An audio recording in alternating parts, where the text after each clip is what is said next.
Rain gathered against the windows that night, soft at first, then heavier, until each drop sounded like a quiet insistence.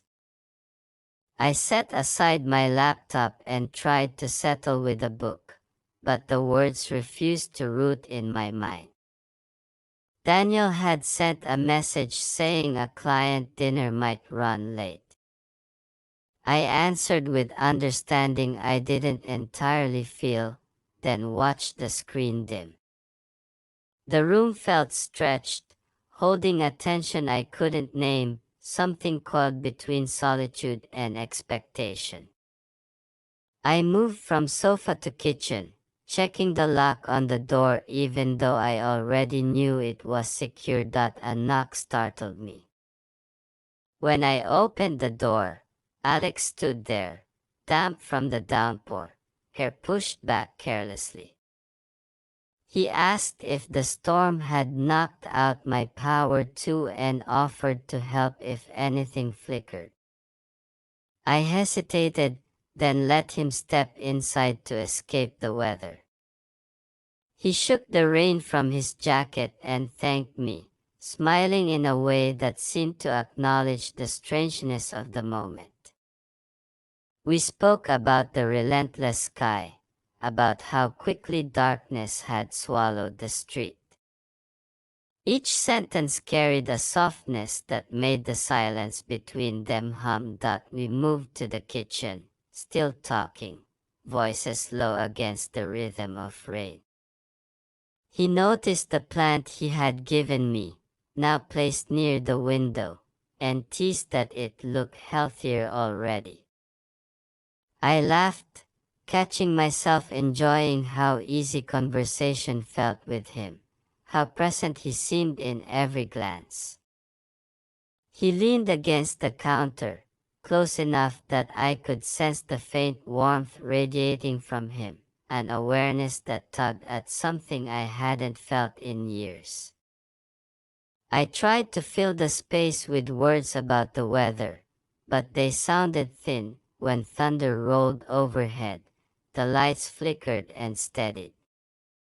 He reached out instinctively, fingers brushing my forearm, a fleeting touch that sent a jolt through me. I stepped back slightly, pretending to adjust the curtains, though the gesture didn't erase the charge lingering in the air.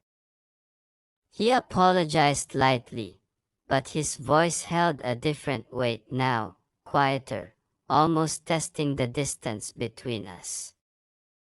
For a heartbeat we stood still, listening to the rain and to something unsaid pressing forward. He mentioned leaving before the storm worsened, yet neither of us moved. My pulse thudded in my ears as I looked toward the locked door, remembering how this all began with a careless moment. I turned back to find him watching me, expression unreadable but kind, waiting rather than urging. I felt the pull of wanting to be wanted, and at the same time, the ache of loyalty to a man who trusted me without question. The choice hovered like a fragile object in my hands, impossible to hold without breaking something. I spoke first, words slow but steady, telling him I should focus on preparing dinner for Daniel even if he might be late. He nodded, though there was a trace of disappointment in the curve of his mouth. He thanked me for the shelter and stepped toward the door, pausing long enough for our eyes to meet one last time. There was no accusation there, only understanding, and perhaps a shared awareness of how close we had come to something irreversible. He left quietly, pulling the door shut behind him. Alone again, I leaned against the wood, exhaling as though I'd been holding my breath all evening. My hands trembled, not from fear but from the rawness of resisting what had tempted me. I wandered through the apartment, touching the back of a chair, the edge of the counter, as though reclaiming each surface from the shadow of possibility. The rain softened, turning to a faint drizzle that tapped gently against the glass.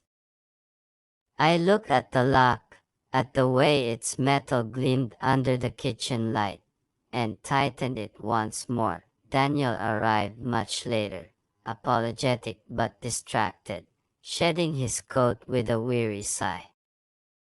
I watched him move through the room, familiar and solid, and felt an unexpected surge of gratitude that the evening had ended as it had.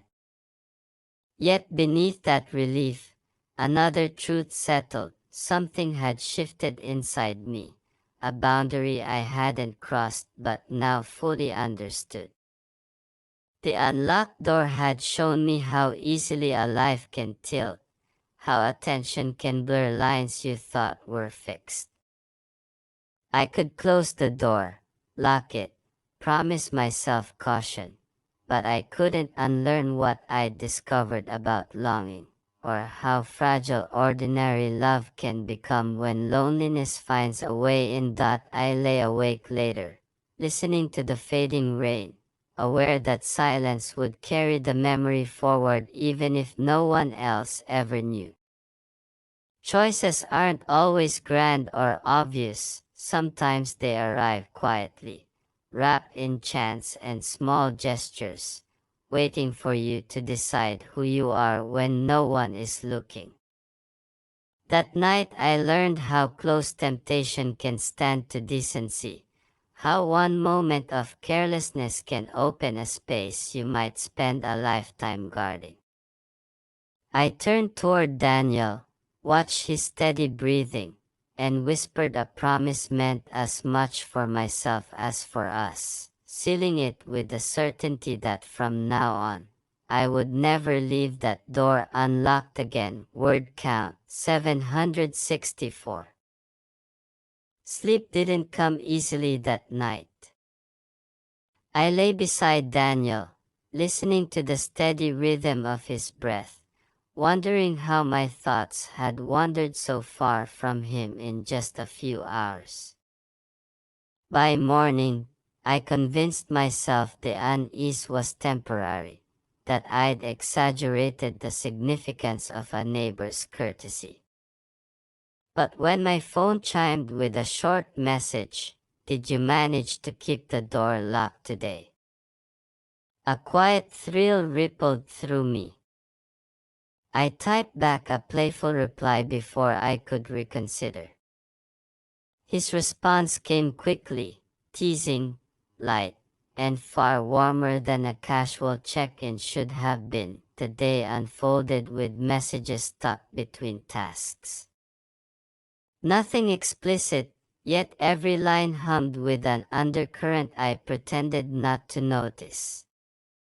He asked about my work, sent a photo of the stormy sky from his balcony, commented on the coffee aroma drifting from my kitchen window. Each exchange left a trace of warmth in my chest, a subtle pulse of being seen. I caught myself glancing at the hallway, half expecting to hear another knock, even though I knew he had no reason to come by. Daniel called during lunch, his voice distracted as he outlined back-to-back meetings. He promised to make it home early, but I could hear in his tone that it was unlikely. I assured him I understood, yet part of me resented how easily work claimed his attention while mine went unnoticed. After the call ended, the apartment felt quiet again, but not the kind of silence that invited focus. This was a silence filled with possibility. Later, while folding laundry near the door, I spotted a small envelope slipped under it. My name was written in neat handwriting. Inside was a note: "Your parcel ended up in my box. Knock when you're free, I'll hand it over." My pulse quickened as I smoothed the paper, trying to suppress a smile. I told myself it was neighborly, nothing more, yet anticipation rose anyway. I waited half an hour before deciding it would seem strange not to retrieve it. He opened the door almost at once, holding the small package with a lopsided grin.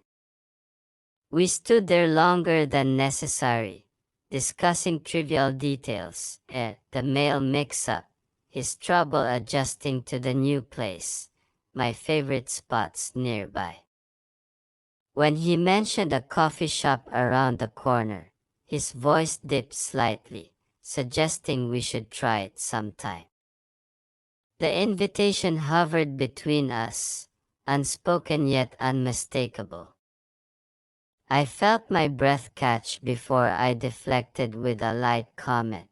Though my cheeks burned back inside, I leaned against the door and let out a shaky sigh. The connection was drawing me in, and I wasn't sure if I wanted to resist. It wasn't about romance or grand declarations. It was about how alive I felt when someone gave me undivided attention. The realization carried equal parts excitement and guilt, a dangerous mixture that left me restless. That evening Daniel arrived home exhausted, dropping his bag near the couch without noticing the tension in my shoulders.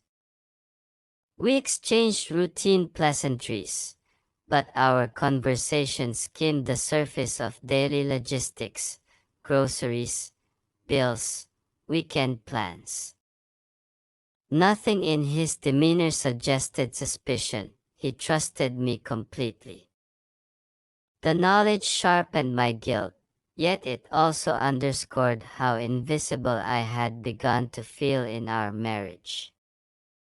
I watched him scrolling through emails, illuminated by the soft glow of his screen, and felt a pang of longing for the ease we'd once shared. The next afternoon, Alex appeared again, this time holding a plant he claimed didn't fit on his windowsill.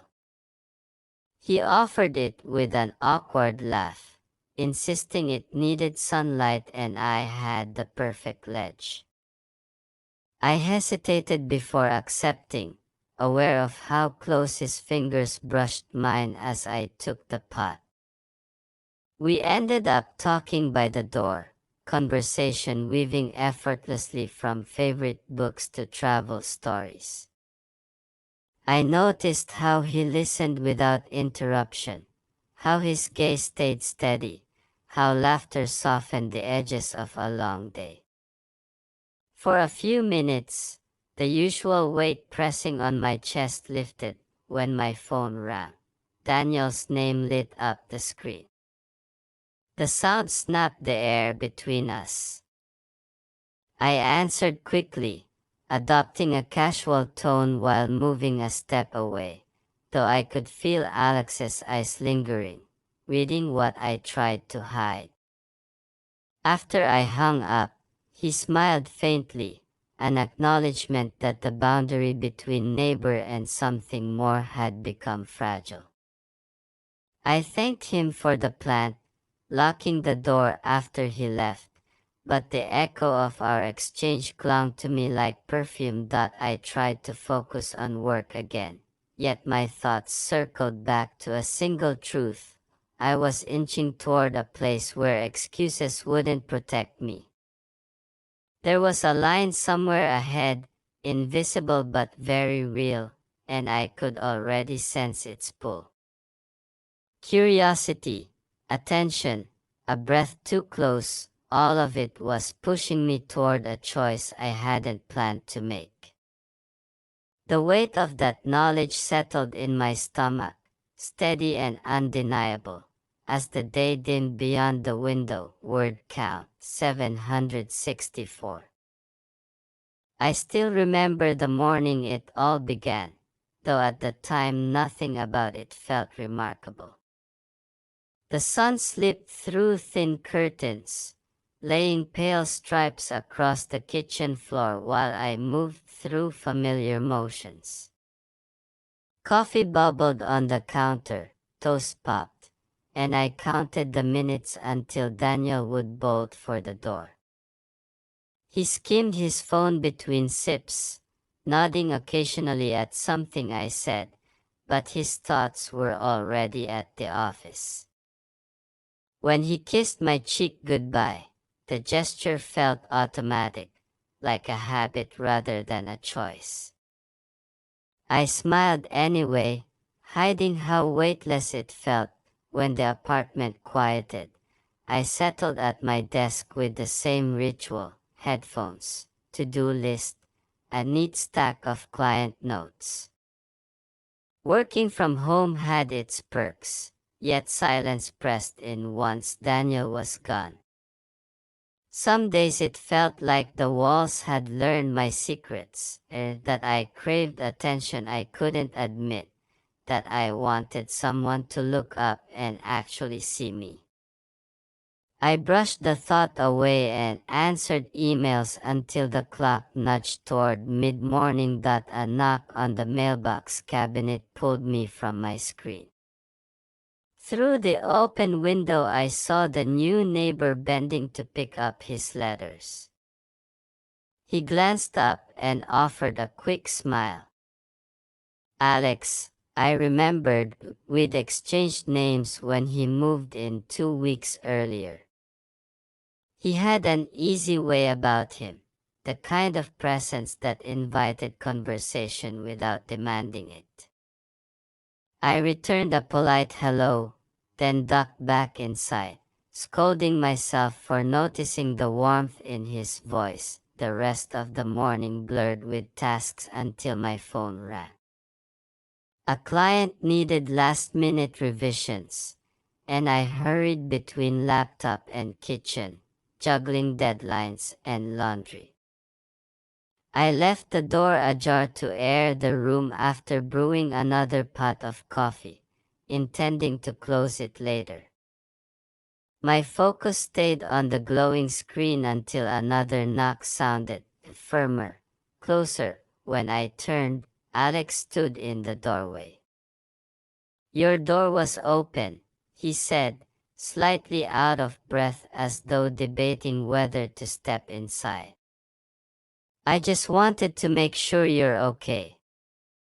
Embarrassed, I gestured him in while explaining that I'd been distracted. He glanced around, careful not to intrude, then smiled with a trace of amusement. "Maybe keep it locked. You never know who might wander in." We talked longer than I expected. He mentioned settling into his unit, joked about the confusing mail slots, asked what I did for work. His questions were light, yet they carried a quiet attentiveness I hadn't felt from anyone in a while. I found myself leaning against the counter, laughing at a story about his disastrous first grocery trip in the neighborhood. It felt harmless, but there was an undertone I couldn't quite name, something hovering between friendliness and curiosity. When he left, the apartment felt heavier, as if the air held the imprint of another person. I shut the door carefully, turning the lock twice. My fingers lingered on the cool metal. For a moment I just stood there, aware of how my heart had quickened during our conversation. It wasn't simply gratitude for his concern or amusement at his humor. There had been a flicker of warmth, an acknowledgement I couldn't disguise even from myself. I returned to work, but words refused to settle on the page.